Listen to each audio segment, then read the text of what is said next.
My mother-in-law left me $1 in her will, so I couldn't say she forgot me. I used it to destroy her favorite son's life. I'm Nicole Harper, 32, paralegal, and I'm not proud of what I did. But I'd do it again. When Catherine Harper died 3 months ago, I didn't cry at the funeral. James did. I held his hand like I'd held it through 7 years of his mother telling him he wasn't enough. The lawyer read Catherine's will. Marcus, James's older brother, got the house. $800,000. James got $50,000. I got $1. The lawyer handed me an envelope. Catherine's note. Maybe this will teach you your place.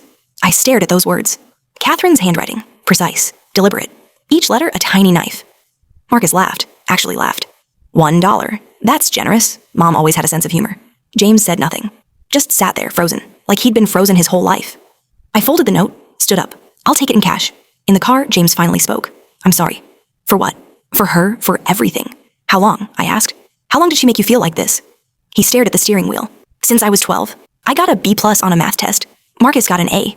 She said, his voice cracked. She said Marcus was the achiever. I was just trying to keep up. James, 35 years. His hands were white on the wheel. 35 years of not being enough. And I kept thinking maybe this year. Maybe she'd see me.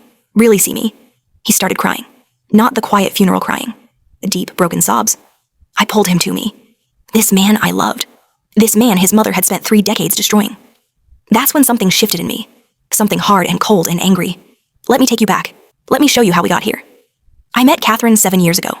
Sunday dinner at her beautiful house in Oakwood Heights. She looked me up and down like I was a stain. You must be Nicole. Inside, Marcus was already there with his wife, Alicia. Marcus looked like James with confidence. Expensive suit, Rolex, that smile that said he owned the room. Nicole's a paralegal, James said, trying to sound proud. Oh, Catherine's smile dimmed. Office work. I assist attorneys with legal research, draft documents. Everyone contributes something. She waved her hand. Marcus, tell us about the Henderson account. That was the first time. The first time I was erased, dismissed, made small. James squeezed my hand under the table. His hand was shaking. After dinner, driving home, I said, Your mom doesn't like me. She doesn't like anyone. She likes Marcus. James went quiet. That painful quiet I'd learned to recognize. The quiet of someone who's been hurt so many times, they don't know how to talk about it anymore. She's always liked Marcus more, he finally said. Since we were kids. He's 2 years older. Got better grades. Better job. Better everything. That's not fair to you. Life's not fair. He tried to smile. It didn't reach his eyes. I'm used to it. But you shouldn't be, I wanted to say. You shouldn't have to be used to your mother treating you like you're less. I thought it would get better. I was young, stupid, hopeful. It got worse. Strike one came 3 years in. Christmas at Catherine's house. The whole family gathered. She'd gone all out. Expensive catering, professional decorations. She loved showing off when Marcus could attend. Gift exchange after dinner. Catherine handed Marcus and Alicia a small envelope. Just something small, she smiled. Marcus opened it. His eyes went huge. Mom, this is $40,000. Down payment on that BMW you wanted. Alicia gasped. Catherine, we can't. My successful boy deserves a car that reflects his status. Marcus hugged her. Catherine glowed, literally glowed with pride. Then she turned to us, handed us a small box. James opened it. 2 pairs of socks. Department store brand. On sale, Catherine said brightly. I know you two are budget conscious. I felt heat crawl up my neck. Marcus looked away. Alicia studied her shoes. Thank you, James whispered. In the car, I couldn't hold it. $40,000 and socks? She can do what she wants with her money. It's not about the money, it's about what it means. What does it mean? I looked at him, really looked at him. It means she sees Marcus as success, and you as an afterthought. He didn't argue, he just drove. And I realized he already knew. He'd always known. That night, I held him while he pretended to sleep. I felt him shake, felt him trying not to cry. I started hating Catherine that night. Strike 2 was constant. Slow poison dripped over years. Every Sunday dinner, every holiday, every phone call. Marcus just closed a 6-figure deal. James, how's your accounting work? Alicia redecorated their house. Nicole, still in that apartment? Marcus runs 5 miles a day. James, you should exercise more. Every conversation was a comparison. Every achievement of Marcus's was a weapon against James. But Easter dinner, that's when I knew it was deliberate. Calculated, cruel. Catherine made her announcement. Marcus just made vice president, youngest in the company's history. Everyone congratulated him. Marcus accepted praise like a crown prince. Catherine beamed with pride. My successful boy. I always knew he'd go far. Then she turned to me. Nicole, dear, you've put on weight. Maybe lay off the desserts? The table went silent. My face burned. Not from shame, from rage. Mom, James said weakly. Catherine smiled. Sweet, innocent. I'm concerned about her health. You want James to stay attracted to you, don't you? I stood up, walked out, sat in my car. 20 minutes later, James found me. She didn't mean it like that. How did she mean it? She's excited about Marcus's promotion. She gets tactless when she's excited. She called me fat in front of your entire family. She has a weird sense of humor. I looked at him. This man I loved. This man who would defend his mother after she humiliated his wife. No, James, your mother is cruel, and you let her be. He got in the car. We drove home in silence. That night, I lay awake thinking about 7 years. 7 years of watching James shrink. Watching him make excuses. Watching him hope for a love that was never coming. And I realized Catherine would never change. She'd spent 35 years breaking James. She had 7 more years to work on me. She was never going to stop. 6 months later, Catherine died. Heart attack while shopping. James cried for a week. I held him, brought him food. Let him talk about the mother he wished he'd had. I thought maybe now he could heal. Maybe now we could breathe. Then came the will reading, and that $1 note. Maybe this will teach you your place. I sat in my car afterward, hands shaking. 7 years crystallized into 8 words and $1. I cried, not sad tears, angry ones, the kind that burn. James tried to comfort me. It's just money. It's not about money, it's about the message. What message? That I was never family. That 7 years meant nothing. That I'm trash she couldn't even be bothered to fully ignore. He didn't understand. He'd lived with this his whole life. He was numb to it, but I wasn't. I'd seen Marcus at a coffee shop 3 months before Catherine died. 7th Street Coffee. I was working on my laptop. Marcus walked in with a woman who wasn't Alicia. They sat close. Too close. She touched his hand. He smiled.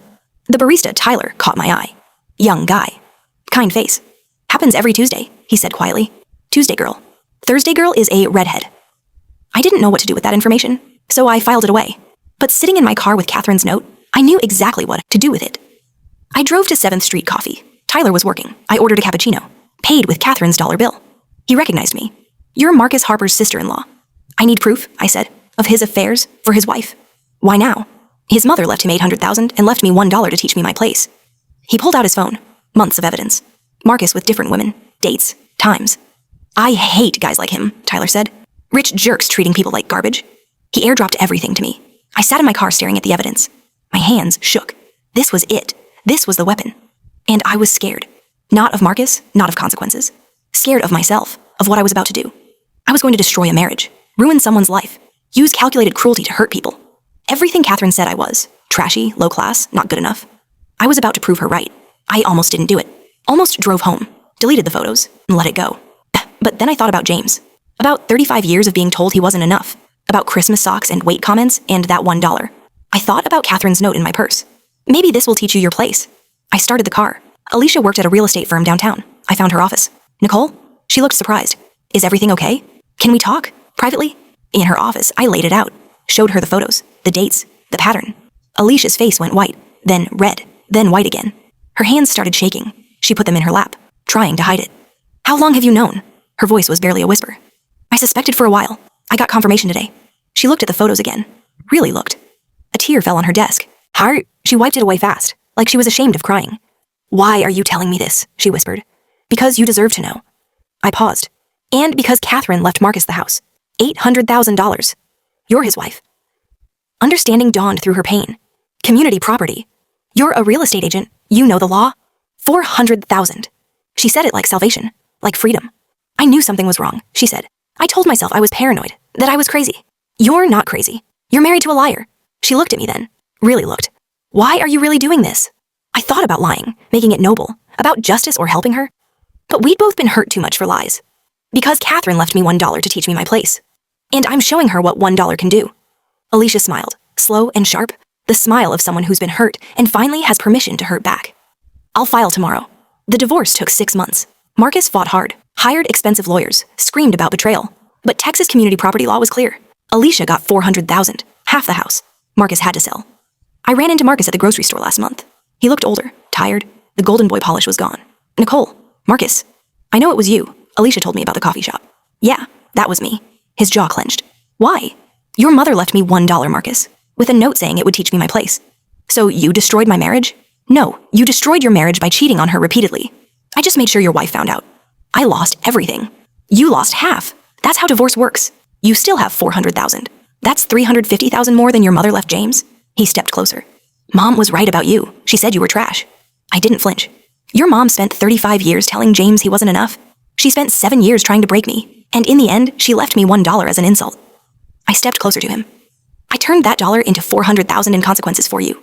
So who's the trash, Marcus? The woman who beat the system? Or the man who lost everything because he couldn't control himself? He had no answer. Tell James I said hi, I said, walking away. At home, James was reading the paper. Marcus texted, he said. He's angry. Good. He put down the paper. looked at me, really looked at me. Mom was a monster, he said quietly. I spent 35 years making excuses for her, telling myself she didn't mean it, that she loved me in her own way. His voice broke, but she didn't. She loved Marcus, she tolerated me, and she hated you. James, I should have stood up for you. All those years, every insult, every comparison, I should have told her to stop. He took my hands. His were shaking. I was so afraid of losing her that I lost myself. And I almost lost you. You didn't lose me. Was it worth it? He asked. Everything you did, was it worth it? I thought about Catherine's note, about 7 years of being treated like nothing, about James's 35 years of being the disappointing son, about that $1. That $1 was the best investment I ever made. James smiled. Actually smiled. Mom would be furious. Good. He pulled me close. We stood there in our kitchen. 2 people Catherine tried to break. 2 people who found each other when the world said they weren't enough. I love you, he said. Not because you avenged me, but because you saw me. You always saw me. And that's when I cried. Not angry tears, not revenge tears, relief tears. Because Catherine wanted to teach me my place. And she did. My place was standing up, fighting back, winning. My place was next to a man who'd been told his whole life he wasn't enough, and showing him he was everything. $1, 400,000 in consequences. Catherine left me that dollar as an insult. But she actually gave me the seed money for the most satisfying revenge I've ever taken. Some people say revenge is wrong, that I should have been the bigger person. But those people never spent 7 years watching someone they love be slowly destroyed. Never felt the weight of deliberate, calculated cruelty. Catherine spent 35 years making James feel small. She spent 7 years trying to make me small too. That $1 was her final attempt. It backfired. Tell me, have you ever been left out of a will? What would you do with $1 and a lifetime of hurt?